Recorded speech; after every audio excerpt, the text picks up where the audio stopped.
Hello students, हम लोग photosynthesis in higher plants पढ़ रहे हैं और इस लेक्चर में हम लोग इलेक्ट्रॉन ट्रांसपोर्ट सिस्टम के बारे में पढ़ेंगे।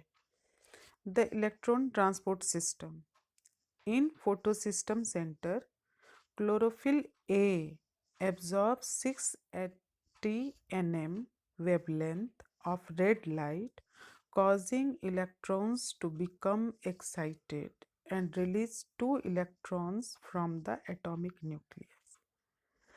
अब आप लोग इसमें सोचेंगे कि ये 680 nm वेवलेंथ क्या है या फोटो सिस्टम क्या है। तो पहले इसके बारे में बता देते हैं आप लोगों को कि photosynthesis requires two separate groups of pigments known as photosystem 1 and photosystem 2. ठीक है, both these systems are interrelated and produce ATP and NADPH। ये सब आप लोगों को आगे सेंटेंस जो हम लोग पढ़ेंगे उसमें मिलेंगे। तब आप लोग ये सोचेंगे कि ये ATP और NADPH क्या है। तो ये भी अभी ही बता देते हैं आप लोगों को कि ये एनर्जी का एक फॉर्म है जो कि ATP है। इसका फुल फॉर्म है एडिनोसिन ट्राइफॉस्फेट। एंड NADPH इसका फुल फॉर्म है निकोटिनामाइड एडेनिन डाइन्यूक्लियोटाइड फॉस्फेट। ठीक है, तो both are generated in the first stage of photosynthesis called the light dependent reaction। ये फोटोसिंथेसिस के फर्स्ट स्टेज में जनरेट होते हैं और इसीलिए इसको लाइट डिपेंडेंट रिएक्शन कहते हैं।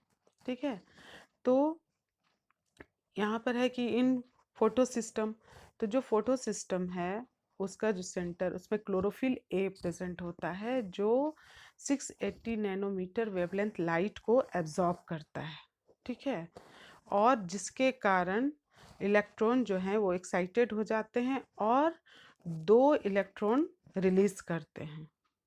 ठीक है, एटॉमिक न्यूक्लियस से these electrons are accepted by primary electron acceptor जिसका नाम है फेरोडॉक्सिन।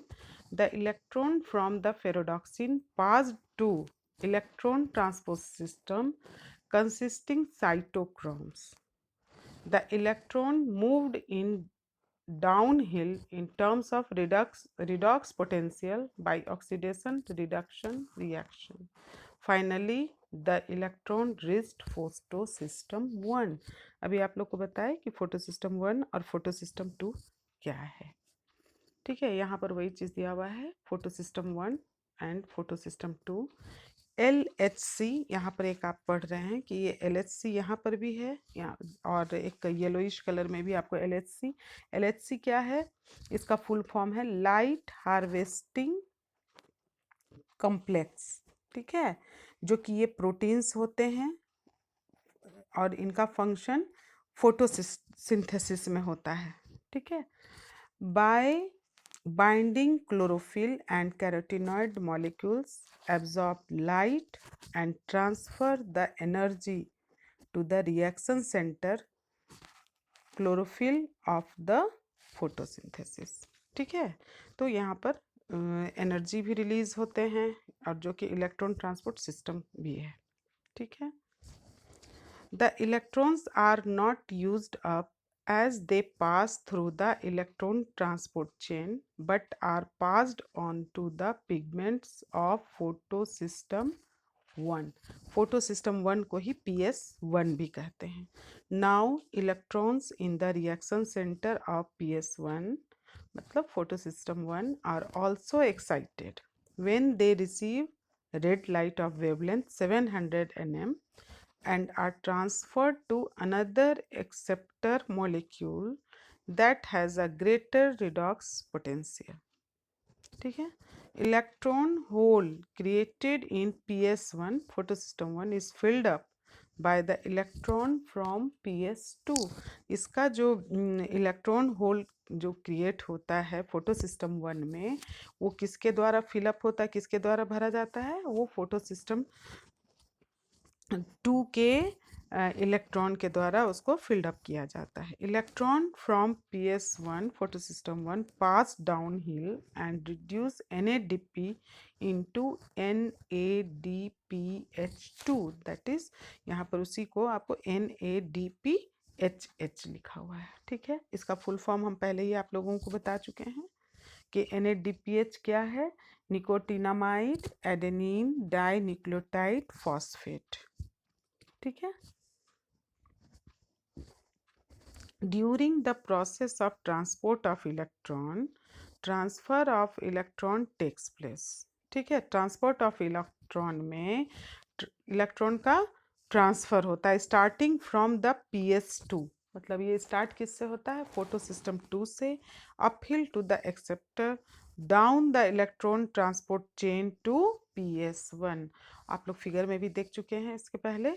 तो वो फोटो सिस्टम 1 में वो फोटो सिस्टम 2 से किस में ट्रांसफर होता है, PS सिस्टम 1 में।